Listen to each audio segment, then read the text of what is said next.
જય હિન્દ વિદ્યાર્થી મિત્રો। તો આજે આપણે ફાઇનાન્શિયલ એકાઉન્ટિંગ ફોર મેનેજર્સમાં તમારે જે ત્રીજું ચેપ્ટર છે નફા આયોજન મોડેલ, તો તેનો જે દાખલો 2022માં પૂછવામાં આવ્યો, તો આજે આપણે તેનું સોલ્યુશન કરાવવાના છીએ।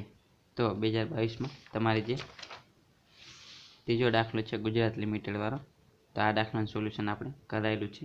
તે વિડીયો તમે ન જોયો હોય તો જોઈ લેજો, તેની લિંક ડિસ્ક્રિપ્શનમાં મૂકેલી છે। તો આજે આપણે જે ત્રીજો દાખલો છે તેની અથવાનો જે ત્રીજો દાખલો છે ABC વાળો, તો આજે આપણે આ દાખલાનું સોલ્યુશન કરાવવાના છીએ। તો આ દાખલો આ સબ્જેક્ટનો છેલ્લો દાખલો છે, એટલે કે આપણે આ સબ્જેક્ટમાં તમારે જે પહેલું ચેપ્ટર, બીજું ચેપ્ટર અને ત્રીજું ચેપ્ટર છે તે ત્રણેય ચેપ્ટરના 2018થી લઈ 2022-23 સુધીના જેટલા દાખલા છે તે દરેક દાખલાનું આપણે સોલ્યુશન કરાયેલું છે। તો તે તમે ન જોયા વિડીયો તો તે તમે જોઈ લેજો, અને આ દરેક જે ચેપ્ટર છે તેની PDF આપણે ટેલિગ્રામમાં મૂકવાના છે સોલ્યુશનની, તો તમે ટેલિગ્રામમાં જોઈન ન થયા હોય તો જોઈન થઈ જજો। તો આપણે ચાલો આ દાખલાનું સોલ્યુશન કરીએ। સૌપ્રથમ રકમ જોઈએ ત્યાર પછી આનું સોલ્યુશન કરીએ। તો આપણને રકમમાં આપેલું છે કે ABC એ 3 કારખાના એક જ સંચાલન હેઠળ ચાલે છે અને સંચાલકો તેને સંયોજિત કરી એક એકમ બનાવવા માંગે છે, જેની વિગત નીચે પ્રમાણે છે। તો આપણને કઈ કઈ વિગત આપેલી છે તે આપણે જોઈએ। તો આપણને સૌપ્રથમ જોઈએ તો આપણને આ કારખાના A, B અને C અંગેની ઉત્પાદન શક્તિ આપેલી છે, એટલે કે કારખાના A માં ઉત્પાદન શક્તિ 100% છે, B માં 70% અને C માં 50%। ત્યાર પછી આપણને વેચાણ આપેલું છે, કારખાના A માટેનું 3 લાખ, B માટેનું 2,80,000 અને C માટેનું 1,50,000, એટલે કે કારખાના A 100%ની ઉત્પાદન શક્તિ કેટલું વેચાણ કરે છે? 3 લાખનું। કારખાના B 70%ની ઉત્પાદન શક્તિ કેટલું? 2,80,000 અને કારખાના C 50%ની ઉત્પાદન શક્તિ કેટલું વેચાણ કરશે? તો કે 1,50,000। ત્યાર પછી આપણને ચલિત પડતર આપેલી છે ત્રણેય કારખાના માટેની, અને સ્થિર પડતર આપેલી છે। ત્યાર પછી આપણને કીધેલું છે કે નીચેની વિગતો શોધો, એટલે કે આટલી વિગતને આધારે આપણે કઈ કઈ વિગત શોધવાની છે। તો સૌપ્રથમ આપણે 100%ની ઉત્પાદન શક્તિએ કારખાના A, B અને C ત્રણેયનો નફો શોધવાનો છે, એટલે કે કારખાના A, B અને C ત્રણેયને આપણે 100%ની ઉત્પાદન શક્તિએ કેટલો નફો પ્રાપ્ત થશે તેની આપણે ગણતરી કરવાની છે।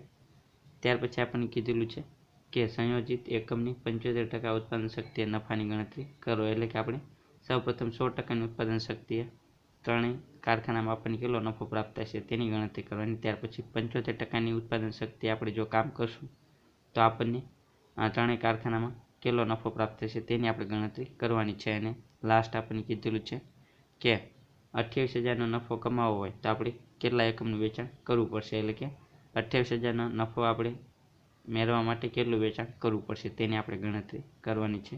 તો આટલી વિગત આપેલી છે, તેના આધારે આપણે આ ત્રણ વિગતની માહિતીની ગણતરી કરવાની છે। તો ચાલો હવે આપણે આ દાખલાનું સોલ્યુશન કરીએ। તો સૌપ્રથમ આપણે જે પહેલો પોઈન્ટ છે તેના આધારે ગણતરી કરીશું, એટલે કે આપણને પહેલો પોઈન્ટ કીધેલું છે કે 100%ની ઉત્પાદન શક્તિએ કારખાના A, B અને C નો નફો કેટલો મળશે તેની ગણતરી કરો। તો આપણે સૌપ્રથમ 100%ની ઉત્પાદન શક્તિએ ગણતરી કરીશું, એટલે કે આપણને કારખાના A માટેની 100%ની ઉત્પાદન શક્તિએ વેચાણ અને ચલિત પડતર આપેલી છે, તો તેના માટે આપણે ગણતરી નહીં કરીએ, પરંતુ આપણે કારખાના B અને C માટે 70% અને 50%ની ઉત્પાદન શક્તિએ જે વેચાણ અને ચલિત પડતર આપેલી છે, તો તેની આપણે 100%ની ઉત્પાદન શક્તિએ ગણતરી કરીશું, એટલે કે 100%ની ઉત્પાદન શક્તિ હોય કારખાના Bની, ત્યારે આપણને વેચાણ અને ચલિત પડતર કેટલા મળશે તેની ગણતરી આપણે કરવાની B અને C માટે। તો સૌપ્રથમ આપણે તેની ગણતરી કરીએ। તો 100%ની ઉત્પાદન શક્તિએ કારખાના A, B અને C ત્રણેયના નફાની ગણતરી। તો સૌપ્રથમ આપણે 100%ની ઉત્પાદન શક્તિએ વેચાણની ગણતરી કરીએ, કારણ કે આપણને કારખાના B અને C માટે 70% અને 50%ની ઉત્પાદન શક્તિએ વેચાણ આપેલું છે, તો આપણે તેની 100% ઉત્પાદન શક્તિ આપણને કેટલું વેચાણ મળશે તેની આપણે ગણતરી કરીએ। તો કારખાના B માટે સૌપ્રથમ આપણે ગણતરી કરીએ 100%ની ઉત્પાદન શક્તિએ વેચાણની। તો આપણને દાખલામાં કેટલા ટકાની શક્તિ વેચાણ આપેલું છે, તો આપણને કારખાના B માં આપણે જોઈએ તો 70%ની ઉત્પાદન શક્તિએ 2,80,000 વેચાણ આપેલું છે, તો આપણે 100%ની ઉત્પાદન શક્તિ કેટલું વેચાણ મળશે તેની ગણતરી કરવાની છે, એટલે કે આપણે ત્રિરાશિ મૂકીશું કે 70%ની ઉત્પાદન શક્તિ હોય તો વેચાણ 2,80,000, તો 100%ની ઉત્પાદન શક્તિ હોય તો વેચાણ કેટલું, તે રીતે આપણે ત્રિરાશિ મૂકીશું। તો ઉત્પાદન શક્તિ 70% હોય ત્યારે વેચાણ 2,80,000, તો 100%ની ઉત્પાદન શક્તિ હોય ત્યારે વેચાણ આપણને કેટલું મળશે, આ રીતે આપણે ત્રિરાશી મૂકશું તો આપણને વેચાણ મળશે કારખાના બીનું 100%ની ઉત્પાદન શક્તિ 4 લાખ. તેવી જ રીતે આપણે કારખાના સી માટે ગણતરી કરીએ તો તેમાં પણ આપણે ત્રિરાશી મૂકીશું કે 50%ની ઉત્પાદન શક્તિ હોય કારખાના સીની ત્યારે વેચાણ 1,50,000નું થશે. તો 100%ની ઉત્પાદન શક્તિ હોય ત્યારે કેટલું વેચાણ થશે? તો કારખાના સી માટે આપણે 100%ની ઉત્પાદન શક્તિ વેચાણની ગણતરી કરીએ કે ઉત્પાદન શક્તિ જ્યારે 50% હતી ત્યારે વેચાણ 1,50,000. તો 100%ની ઉત્પાદન શક્તિ હોય ત્યારે કેટલું વેચાણ? તો 3 લાખનું વેચાણ આપણને મળશે કારખાના સી માટેનું. એટલે કે 100%ની ઉત્પાદન શક્તિ વેચાણ આપણને કારખાના બી માટે 4 લાખ અને સી માટે 3 લાખ મળશે. ત્યાર પછી આપણે ચલિત પડતરની ગણતરી કરીએ તો કારખાના એ માટે તો આપણને 100%ની શક્તિ આપેલું જ છે ચલિત પડતર. તો આપણે બી અને સી માટે ગણતરી કરીએ તો આપણને 70%ની ઉત્પાદન શક્તિ ચલિત પડતર 2,10,000 આપેલી છે કારખાના બીની. તો 100%ની ઉત્પાદન શક્તિ કેટલી મળશે તેની આપણે ગણતરી કરીએ તો 100%ની ઉત્પાદન શક્તિ ચલિત ખર્ચ અંગેની ગણતરી. તો સૌપ્રથમ કારખાના બી માટે ગણતરી કરીએ તો ઉત્પાદન શક્તિ 70% હોય ત્યારે ચલિત ખર્ચ આપણને કેટલા આપેલા છે દાખલામાં? 70% એ 2,10,000. તો આપણે ત્રિરાશી મૂકવાની કે ઉત્પાદન શક્તિ 70% હોય ત્યારે ચલિત ખર્ચા 2,10,000. તો ઉત્પાદન શક્તિ 100% હોય ત્યારે ચલિત ખર્ચા કેટલા આવશે? તો આપણને 3 લાખ મળશે. એટલે કે 100%ની ઉત્પાદન શક્તિ હોય ત્યારે કારખાના બીના ચલિત ખર્ચા 3 લાખના થશે.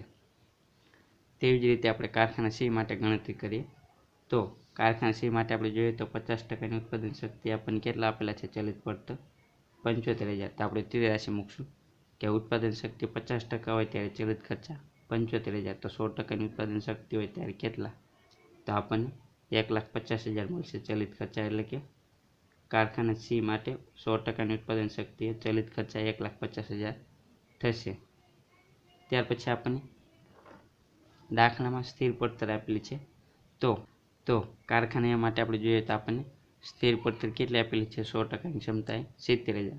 તો તેમાં કોઈ ફેરફાર થશે નહીં. એટલે કે આપણે કારખાના માટે 100%ની ક્ષમતાએ ગણતરી કરીએ કે 50%ની ક્ષમતાએ ગણતરી કરીએ તો આપણે સ્થિર પડતરમાં કોઈ જ ફેરફાર આવશે નહીં. એટલે કે તે જે હશે તે જ રહેશે.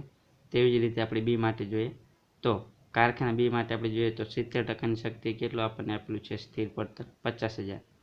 તો 70%ની શક્તિએ કામ કરીએ કે 100%ની શક્તિએ તો આપણી સ્થિર પડતર જે 50,000 છે તેમાં કોઈ ફેરફાર આવશે નહીં. એટલે કે જે સ્થિર ખર્ચા છે તેમાં કોઈ જ ફેરફાર આવશે નહીં. તેવી જ રીતે સી માટે જે સ્થિર પડતર છે તેની તે જ આવશે, તેમાં કોઈ જ ફેરફાર આવશે નહીં. એટલે કે સ્થિર પડતરમાં કોઈ ફેરફાર આવશે નહીં. જે આપેલી છે તે જ આપણે ધ્યાનમાં લેવાની. તો હવે આપણે નફાની ગણતરી કરીએ તો 100%ની ઉત્પાદન શક્તિએ કારખાના એ બી અને સીના નફાની ગણતરી. તો નફાની ગણતરી દર્શાવતું પત્રક આ રીતે તૈયાર કરવાનું વિગત. ત્યાર પછી કારખાના એ બી અને સી અને કુલ. તો સૌપ્રથમ કુલ વેચાણ. તો કુલ વેચાણ આપણે જોઈએ તો આપણને કુલ વેચાણ દાખલામાં કારખાના એ માટે 100%ની ઉત્પાદન શક્તિ કેટલું વેચાણ આપેલું છે? 3 લાખ. તો આપણે 100%ની ઉત્પાદન શક્તિ નફાની ગણતરી કરવાની છે. તો કારખાના એ માટે 100%ની ઉત્પાદન શક્તિ આપણને કેટલું આપેલું છે વેચાણ? 3 લાખ. તો તે ધ્યાનમાં લઈશું. ત્યાર પછી કારખાના બી અને સી માટે આપણે 100%ની ઉત્પાદન શક્તિ વેચાણની ગણતરી કરી તો તે આપણે ધ્યાનમાં લઈશું. તો આપણને કારખાના બી માટે કેટલું વેચાણ પ્રાપ્ત થયું? 100%ની ઉત્પાદન શક્તિએ 4 લાખ અને સી માટે 3 લાખ. તો આને આપણે ધ્યાનમાં લઈશું. તો કારખાના બી માટે 4 લાખ અને કારખાના સી માટે વેચાણ કેટલું આવશે? 100%ની ઉત્પાદન શક્તિએ 3 લાખ. આ ત્રણેયનું ટોટલ કરશું તો કુલ વેચાણ કેટલું આવશે? 10 લાખનું. ત્યાર પછી કુલ વેચાણમાં ચલિત પડતર આપણે બાદ કરશું તો ચલિત પડતર આપણને 100%ની ઉત્પાદન શક્તિએ કારખાના માટે આપેલી છે તો તે આપણે ધ્યાનમાં લઈશું. તો કારખાના માટે 100%ની ઉત્પાદન શક્તિએ ચલિત પડતર 2 લાખની આપેલી છે તો તે આપણે ધ્યાનમાં લઈશું. અને કારખાના બી અને સી માટે આપણે ચલિત પડતરની ગણતરી કરી 100%એ તો તે આપણે ધ્યાનમાં લઈશું. તો કારખાના બી માટે 100%ની ઉત્પાદન શક્તિએ ચલિત પડતર આપણને કેટલી મળશે? 3 લાખ અને સી માટે 1,50,000. તો આપણે તે ધ્યાનમાં લઈશું. તો ચલિત પડતર કારખાના બી માટે 3 લાખ અને સી માટે 1,50,000. તો કુલ વેચાણમાંથી આપણે કુલ ચલિત પડતર બાદ કરશું તો આપણને કુલ ફાળો મળશે. તો 3 લાખ - 2 લાખ એટલે કે 1 લાખ મળશે કારખાના માટેનો ફાળો, બી માટેનો 1 લાખ અને સી માટેનો 1,50,000. અને ટોટલ ફાળો આપણને મળશે 3,50,000. ત્યાર પછી તેમાંથી સ્થિર ખર્ચા બાદ કરશું તો સ્થિર ખર્ચમાં કોઈ ફેરફાર આવશે નહીં, એટલે કે કારખાને બી અને સી માટે જે સ્થિર ખર્ચ આપેલા છે તે જ આપણે ધ્યાનમાં લેવાનો. તો કારખાને એ માટે 70,000, બી માટે 50,000 અને સી માટે 62,000. તો જે રીતે આપેલા છે તે રીતે આપણે ધ્યાનમાં લઈશું. તો કારખાને એ માટે 70,000, બી માટે 50 અને સી માટે 62,000. ટોટલ આવશે 1,82,000 કુલ ખર્ચા. તો કુલ ફાળામાંથી સ્થિર ખર્ચા બાદ કરીએ તો આપણને કુલ નફો મળશે. તો કારખાને એ માટે જોઈએ તો કુલ ફાળો 1,00,000 માઇનસ સ્થિર ખર્ચા 70,000. તો આપણને કુલ નફો 30,000 મળશે કારખાને એ માટે. કારખાના બી માટે કુલ નફો 50,000. કારખાને સી માટે કુલ નફો મળશે 88,000. તો આપણે જોઈએ તો ટોટલ આપણે જોઈએ તો કુલ ફાળો કેટલો છે 3,50,000. તેમાંથી કુલ સ્થિર ખર્ચા બાદ કરીએ 1,82,000 ત્રણેય કારખાનાના. તો આપણને કુલ નફો કેટલો મળશે કારખાના એ બી અને સીનો ત્રણેયનો 1,68,000 કુલ નફો આપણને મળશે. તો આ થશે 100%ની ઉત્પાદન શક્તિ કારખાના એ બી સી ત્રણેયનો નફો. ત્યાર પછી આપણે બીજો પોઈન્ટ આપણને શું કીધો છે દાખલામાં, તો ત્યાર પછી આપણને બીજો પોઈન્ટ કીધો છે કે 75%ની ઉત્પાદન શક્તિ આપણે નફાની ગણતરી કરવાની છે. તો જેમ આપણે 100%ની ઉત્પાદન શક્તિએ ગણતરી કરી તેવી રીતે આપણે 75%ની ઉત્પાદન શક્તિએ ગણતરી કરીશું. તો આપણને કારખાના એ માટે જોઈએ તો કારખાના એ બી સી ત્રણેય માટે આપણે ગણતરી કરવી પડશે, કારણ કે આપણને 75%ની ક્ષમતાએ આપણને વિગત આપેલી નથી એક પણ. તો આપણે ત્રણેય માટે ગણતરી કરવી પડશે. તો સૌપ્રથમ આપણે વેચાણની ગણતરી કરીએ ત્રણેય કારખાના માટે, ત્યાર પછી આપણે ચલિત પડતરની ગણતરી કરીશું. તો સૌપ્રથમ આપણે કારખાના માટે ગણતરી કરીએ વેચાણની. તો આપણને કેટલા ટકાની શક્તિએ વેચાણ આપેલું છે, તો 100%ની ઉત્પાદન શક્તિએ 3 લાખ વેચાણ આપેલું છે. તો 6%ની ઉત્પાદન શક્તિ હોય ત્યારે વેચાણ 3 લાખ. તો 75%ની ઉત્પાદન શક્તિએ વેચાણ કેટલું આવશે, તો આપણને મળશે 2,25,000 કારખાના એ માટે. ત્યાર પછી કારખાના બી માટે આપણે ગણતરી કરીએ. તો કારખાના બી માટે આપણે જોઈએ તો ઉત્પાદન શક્તિ કેટલી 70%ની વેચાણ 2,80,000. તો આપણે લખવાનું કે ઉત્પાદન શક્તિ 70% ત્યારે વેચાણ 2,80,000. તો 75%ની ઉત્પાદન શક્તિએ વેચાણ કેટલું, તો આપણને કારખાના બી માટે મળશે 3 લાખનું વેચાણ 75%ની ઉત્પાદન શક્તિ માટે. તેવી જ રીતે કારખાના સી માટે ગણતરી કરીએ. તો કારખાના સી માટે આપણે જોઈએ તો આપણને કેટલી ઉત્પાદન શક્તિએ વેચાણ આપેલું છે, 50%ની ઉત્પાદન શક્તિએ વેચાણ 1,50,000 આપેલું છે. તો આપણે ત્રિરાશી મૂકીશું કે 50%ની ઉત્પાદન શક્તિએ વેચાણ 1,50,000. તો 75%ની ઉત્પાદન શક્તિ કેટલું આવશે, તો 2,25,000 આવશે 75% ઉત્પાદન શક્તિએ વેચાણ. તો આ થઈ કારખાના એ બી અને સી માટે 75%ની શક્તિએ વેચાણની ગણતરી. તો ત્યાર પછી હવે આપણે ચલિત પડતરની ગણતરી કરીશું. તો 75%ની ઉત્પાદન શક્તિએ ચલિત ખર્ચની ગણતરી. તો સૌપ્રથમ આપણે કારખાના એ માટે ગણતરી કરીએ. તો કારખાના એ માટે આપણે જોઈએ તો 100%ની ઉત્પાદન શક્તિએ ચલિત ખર્ચ કેટલો આપેલો છે 2 લાખ. તો આપણે ત્રિરાશી મૂકશું કે જ્યારે ઉત્પાદન શક્તિ 100% ત્યારે ચલિત પડતર 2 લાખ. તો 75%ની ઉત્પાદન શક્તિએ ચલિત પડતર કેટલી આવશે 1,50,000. ત્યાર પછી તેવી જ રીતે આપણે કારખાના બી માટે ગણતરી કરીએ. તો કારખાના બી માટે જોઈએ તો 70%ની ઉત્પાદન શક્તિ ચલિત પડતર આપણને 2,10,000 આપેલી છે. તો 70%ની ઉત્પાદન શક્તિ હોય ત્યારે ચલિત પડતર 2,10,000. તો 75%ની ઉત્પાદન શક્તિ કેટલી, તો 2,25,000 આવશે કારખાના બી માટે. તેવી જ રીતે કારખાના સી માટે તો 50%ની ઉત્પાદન શક્તિ ચલિત પડતર 75,000, એટલે કે જ્યારે ઉત્પાદન શક્તિ 50% હોય ત્યારે ચલિત પડતર 75,000. તો 75%ની શક્તિ કેટલી, તો આપણને 1,12,500 મળશે ચલિત પડતર. તો આ રીતે આપણે 75%ની ઉત્પાદન શક્તિ આપણને વેચાણ અને ચલિત પડતર પ્રાપ્ત થશે. ત્યાર પછી આપણે જેમ 100%ની ગણતરી નફાની ગણતરી કરી તેવી જ રીતે આપણે 75%ની ઉત્પાદન શક્તિએ નફાની ગણતરી કરીએ. તો 75%ની ઉત્પાદન શક્તિએ કારખાના એ બી અને સી ત્રણેયના નફાની ગણતરી. આ રીતનું પત્રક બનાવીશું વિગત. ત્યાર પછી કારખાના એ બી અને સી અને કુલ. તો સૌપ્રથમ આપણે કુલ વેચાણને ધ્યાનમાં લઈશું, ત્યાર પછી તેમાંથી ચલિત પડતર બાદ કરશું તો આપણને કુલ ફાળો મળશે. ત્યાર પછી કુલ ફાળામાંથી આપણે સ્થિર ખર્ચા બાદ કરશું તો આપણને કુલ નફો મળશે. તો સૌપ્રથમ આપણે કુલ વેચાણ જોઈએ તો આપણે 75%ની ઉત્પાદન શક્તિ માટે વેચાણની ગણતરી કરી તે વેચાણ આપણે ધ્યાનમાં લઈશું. તો કારખાના માટે આપણને કેટલું વેચાણ પ્રાપ્ત થયું 75%ની ઉત્પાદન શક્તિએ 2,25,000. ત્યાર પછી કારખાના બી માટે 3 લાખ અને કારખાના સી માટે 2,25,000. તો તે વેચાણ આપણે ધ્યાનમાં લઈશું. તો કારખાના માટે 2,25,000, બી માટે 3 લાખ અને સી માટે 2,25,000. ત્યાર પછી એ બી સી ત્રણેયનું ટોટલ કરીશું તો કુલ વેચાણ આવશે 7,50,000.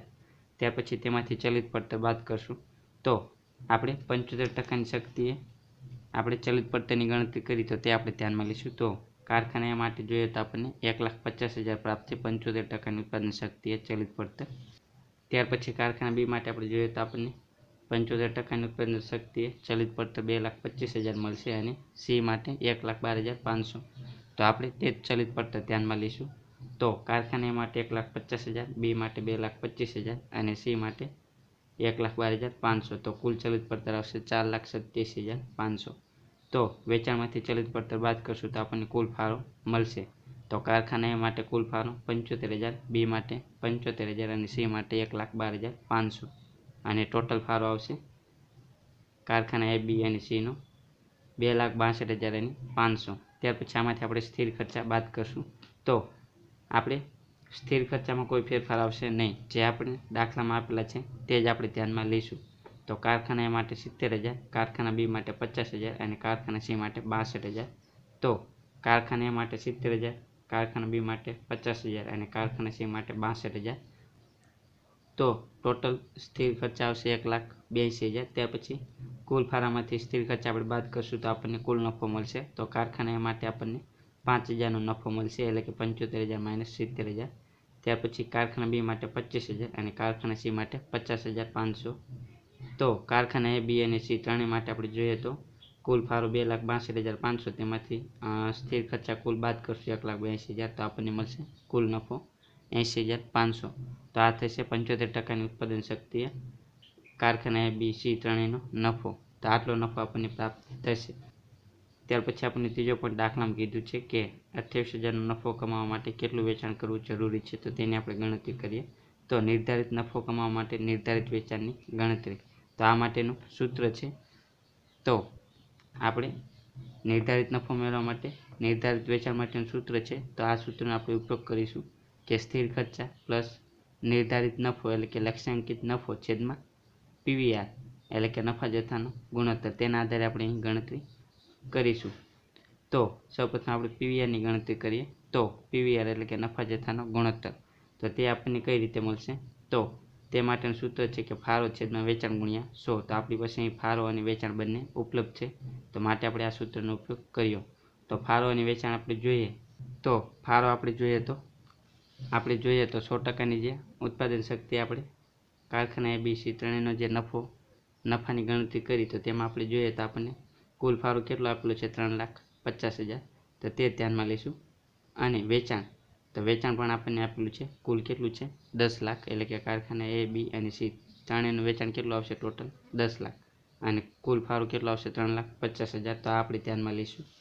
તો ફાળો આવશે 3,50,000 છેદમાં વેચાણ આવશે 10 લાખ ગુણ્યા 100. તો આપણને મળશે નફા જથ્થાનો ગુણોત્તર 35%. ત્યાર પછી આપણે નફા જથ્થાનો ગુણોત્તર 35% ધ્યાનમાં લઈને ગણતરી કરીશું નિર્ધારિત નફા એ નિર્ધારિત વેચાણની. તો સ્થિર ખર્ચા આપણને દાખલામાં આપેલા છે તો આપણે જોઈએ તો સ્થિર ખર્ચા આપણને કેટલા આપેલા છે ટોટલ 1,82,000. તો તેમાં કોઈ ફેરફાર આવશે નહીં. ટોટલ કેટલા આવશે કારખાના એ બી સી ત્રણેયના થઈને 1,82,000. તો તે ધ્યાનમાં લઈશું. સ્થિર ખર્ચા 1,82,000 પ્લસ લક્ષ્યાંકિત નફો તો આપણે દાખલામાં કીધેલું છે કે 28,000નો નફો કમાવા માટે જરૂરી વેચાણની ગણતરી કરો. તો નિર્ધારિત નફો આવશે 28,000 છેદમાં પીવીઆર. તો પીવીઆરની આપણે ગણતરી કરી તો આપણને કેટલા ટકા પ્રાપ્ત થયો 35% એટલે કે 35 ગુણ્યા 100. તો આપણને નિર્ધારિત નફો એટલે કે 28,000નો નફો મેળવવા માટે કેટલું વેચાણ કરવું પડશે 6 લાખનું. તો જે ત્રીજો પોઈન્ટ આપણને કીધેલો છે કે નિર્ધારિત નફા માટે નિર્ધારિત વેચાણની ગણતરી કરો તો 6 લાખનું વેચાણ આપણે કરવું પડશે. તો આ રીતે આ દાખલાની ગણતરી કરવાની હતી. આ દાખલો તમને 2022માં પૂછવામાં આવ્યો હતો 15 માર્ક્સમાં. તો આ રીતે આ દાખલાનું સોલ્યુશન કરવાનું હતું. તો આ દાખલાનું સોલ્યુશન અહીં પૂરું થાય છે.